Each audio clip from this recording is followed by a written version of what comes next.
बिस्मिल्लाहिर्रहमानिर्रहीम। Immuno deficiency या क़ुव्वत मुदाफ़त के कम होना,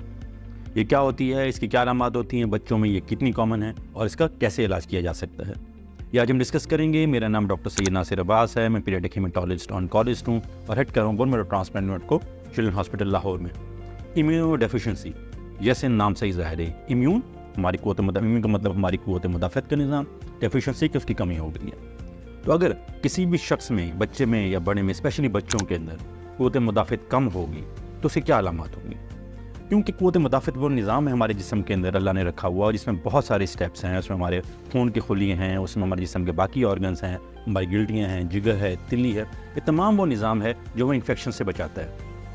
चाहे वो बैक्टीरियल इन्फेक्शन हो, चाहे वो वायरल इन्फेक्शन हो, चाहे वो पैरासिटिक इन्फेक्शन हो, इवन के कैंसर से भी। ये हमारा इम्यून सिस्टम ही है जो हमें कैंसर से भी बचा रहा होता है। और अक्सर जब कैंसर होता है तो अमूमन ये हमारा इम्यून सिस्टम ही है जो कमज़ोर पड़ जाता है और कैंसर के साथ ओवरकम कर जाते हैं और कैंसर हो जाता है। तो इसकी क्या अलामात हो सकती हैं? अमूमन आज हम सिर्फ डिस्कस करेंगे क़ुव्वत मुदाफ़त की वो किस्में जो बच्चों में ज़्यादा पाई जाती है और पैदाइशी तौर पर। अगले किस टाइम पे हम बात करेंगे कि वो बाद में कैसे हो सकती हैं और उसकी वजह से कैंसर कैसे हो सकता है। तो इम्यूनो डेफिशिएंसी बच्चों में अगर पैदाइशी तौर पर मौजूद है तो अमूमन ये उन फैमिलीज़ में होता है जो कंसेग्नस मैरिज या जहाँ ख़ानदान में शादियाँ हुई होती हैं। तो अमूमन बाज़ों का डिसऑर्डर्स फादर से भी आता है, मदर से भी आता है और बच्चों में जाकर ज़रा प्रोमिनेंट हो जाता है। और क्योंकि जिस तरह मैंने बताया कि क़ुव्वत मुदाफ़त का निज़ाम है, तो क़ुव्वत मुदाफ़त का निज़ाम कमज़ोर होने की वजह से बच्चे को बार बार इन्फेक्शन हो रहा होता है। अच्छा, अमूमन ज़्यादातर वो छाती का इन्फेक्शन होता है, बार बार चेस्ट ख़राब हो रही होती है बचपन से ही, या अक्सर डायरिया लगना शुरू हो जाता है। और बाज़ औक़ात उसके साथ जिस्म पे निशान पड़ने शुरू हो जाते हैं, रैशेस पड़ने शुरू हो जाते हैं, जिस तरह मीज़ल्स के रैश होते हैं, इस तरह के डिफरेंट रैशेस पड़ना शुरू हो जाते हैं। अगर किसी भी बच्चे को बार बार छाती ख़राब हो रही है, बार बार डायरिया हुआ चला जा रहा है, रैश बन रहे हैं, मुंह में थ्रश यानी कि मुंह में अल्सर बनना शुरू हो गए हैं, तो ये इंतहाई सीवियर टाइप जो इम्यूनो डेफिशिएंसी की है, जिसे हम स्किड कहते हैं, severe combined immuno deficiency anaemia, ये उसकी अलामत हो सकती है। अच्छा, बाज़ औक़ात ये पूरा सिस्टम नॉकआउट नहीं होता, बाज़ औक़ात सिर्फ हमारा वो निज़ाम जो बैक्टीरिया से हमें हिफाजत कर रहा होता है, सिर्फ वो निज़ाम ख़राब होता है, जैसे ल्यूकोसिन एडिशन डिफेक्ट्स वगैरह। अगर ये अलामात हों तो सिर्फ बच्चे को बार बार चेस्ट के इन्फेक्शन हो रहे होते हैं, बैक्टीरियल इन्फेक्शन हो सकता है। और अगर क़ुव्वत मुदाफ़त का वो निज़ाम जो सिर्फ वायरस को कंट्रोल कर रहा है, सिर्फ उसमें गड़बड़ हुई हो, तो बच्चे को मुँह से वायरल इन्फेक्शन हो रहे होते हैं और सिर्फ डायरिया वगैरह की कंप्लेन आ रही होती है। तो लेकिन इन एनी केस अगर बच्चे के जिस्म पे बार बार इन्फेक्शन के अटैक हो रहे हैं और बच्चे को हर महीने 2 महीने बाद हॉस्पिटलाइज होना पड़ता है, या उसे इतना इन्फेक्शन हो जाता है कि बार बार एंटीबायोटिक्स आईवी फॉर्म में जारी होती हैं, तो यकीनन आपका बच्चा किसी क़ुव्वत मुदाफ़त की कमज़ोरी का शिकार हो सकता है। उसके फ़ौरन टेस्ट होने चाहिए। जब ये अलामात आती हैं और बाज़ औक़ात ये बच्चे क्योंकि बार बार इन्फेक्शन के शिकार हो रहे होते हैं, इनकी ग्रोथ नहीं हो रही होती, इनका वज़न कम हो रहा होता है और ये अपनी हाइट गेन नहीं कर रहे होते, वेट गेन नहीं कर रहे होते, तो जब पेरेंट्स हमारे पास आते हैं तो पहले हम सिंपल से टेस्ट या CBC का टेस्ट जो बहुत मामूली टेस्ट है, 100-200 रुपये में भी हो जाता है, उससे हमें अंदाज़ा हो जाता है क्या ये इन्फेक्शन किस किस्म का आ रहा है। और उसके बाद हम ये देखते हैं कि इन्फेक्शन किस टाइप का है, क्या वो ज़्यादा वायरल इन्फेक्शन हो रहे हैं, या वो ज़्यादा बैक्टीरियल इन्फेक्शन हो रहे हैं, या वो फंगल इन्फेक्शन हो रहे हैं, या वो पैरासिटिक इन्फेक्शन। तो हम साथ ये देखते हैं किस किस्म के इन्फेक्शन हो रहे हैं, ताकि हमें अंदाज़ा हो सके कि क़ुव्वत मुदाफ़त का कौन सा निज़ाम ऐसा है जो प्रॉपर तरीके से वर्क नहीं कर रहा। अगर उस बच्चे या बड़े को बार बार एलर्जीज़ हो रही होती है, इसका मतलब ये हाइपर है कि इम्यून सिस्टम ज़्यादा एक्टिव हुआ है। तो इम्यून सिस्टम का कम होना भी इम्यूनो डेफिशिएंसी है, और इम्यून सिस्टम का ज़्यादा एक्टिव होना भी बाज़ों का नुकसान का सबब बनता है, और इसकी वजह से बार बार इन्फेक्शन हो रहे होते हैं। तो अमूमन 2-3 टेस्टों के बाद जो खून के टेस्ट हैं, जिसमें इम्यूनोग्लोबुलिन लेवल्स वगैरह हैं, CBCs हैं, और अमूमन हमें बोन मैरो बायोप्सीज वगैरह कराने की ज़रूरत नहीं पड़ती।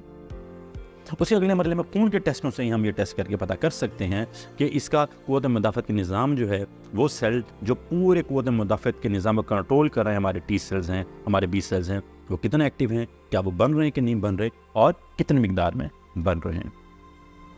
अगर ये पैदाइशी बीमारी हो, जो मैंने कहा कि अगर बच्चे को तकरीबन हर 2 महीने बाद 15 दिन बाद इन्फेक्शन हो रहा है किसी भी किस्म का, चाहे वो गिल्टियाँ जिस्म पे बन रही हैं, चाहे ट्यूबरकुलोसिस बार बार हो रहा है, चाहे बैक्टीरियल इन्फेक्शन हो रहा है, चाहे बार बार पेशाब का इन्फेक्शन हो रहा है, कोई भी इन्फेक्शन अगर बार बार हुआ चला जा रहा है, तो वो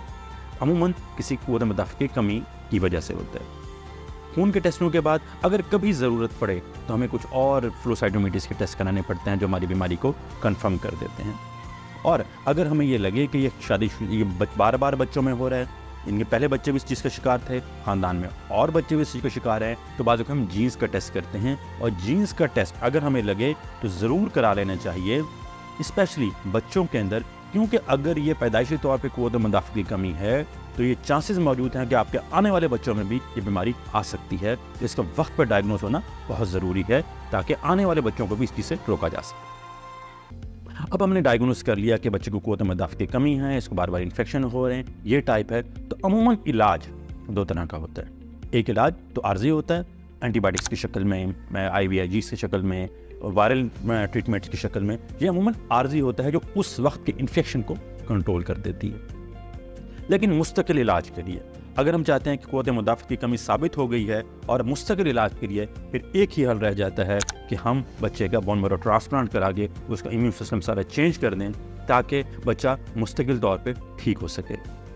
अगर बच्चे का वक्त पे, अमूमन इम्यूनो डेफिशिएंसी के बच्चे अगर वक्त पे इलाज ना किया जाए तो अमूमन ये बीमारी फिर कुछ अर्से बाद जानलेवा साबित होना शुरू हो जाती हैं और बच्चे को अपने जान के मुझको लाले पड़ सकते हैं और बाज़ अगर बच्चा जान से भी हाथ धो बैठते हैं। लेकिन अगर बोन मैरो ट्रांसप्लांट कर लिया जाए वक्त के ऊपर इम्यूनो डेफिशिएंसी के अंदर तो इसके बहुत अच्छे रिजल्ट्स हैं और अमूमन बच्चा उस ट्रांसप्लांट के बाद अपनी नॉर्मल ज़िंदगी गुजार सकता है, सारी ज़िंदगी जितनी उसकी है, 100 साल 80 साल जितनी भी उसकी ज़िंदगी है। इसलिए अगर कोई भी आपके ख़ानदान में, आपके घर में कोई ऐसा बच्चा मौजूद है जिसको बार बार इन्फेक्शन हुए चले जा रहे हैं एक ही तरह के, उसकी ग्रोथ नहीं हो सक रही उसकी वजह से, उसका वज़न उसकी वजह से नहीं बढ़ सक रहा, कान बह रहे हैं, बाज़ औक़ात बह रहे हैं, या मुसलसल गला ख़राब रहता है, या मुसलसल छाती ख़राब रहती है, या मुसलसल डायरिया लगा रहता है, तो उस बच्चे का ज़रूर वर्कअप होना चाहिए फॉर इम्यूनो डेफिशिएंसी या क़ुव्वत मुदाफ़त के लिए। और अगर डायग्नोसिस फाइनल हो जाए तो इस बच्चे को बचाने के लिए और अपने आने वाले बच्चों को बचाने के लिए उसका जीन एनालिसिस होना चाहिए और उसके बाद एज सून पॉसिबल उसका बोन मैरो ट्रांसप्लांट हो जाना चाहिए ताकि बच्चा अपना नॉर्मल ज़िंदगी गुजार सके और माशरे का हेल्दी फ़र्द बन के रह सके। बहुत बहुत शुक्रिया।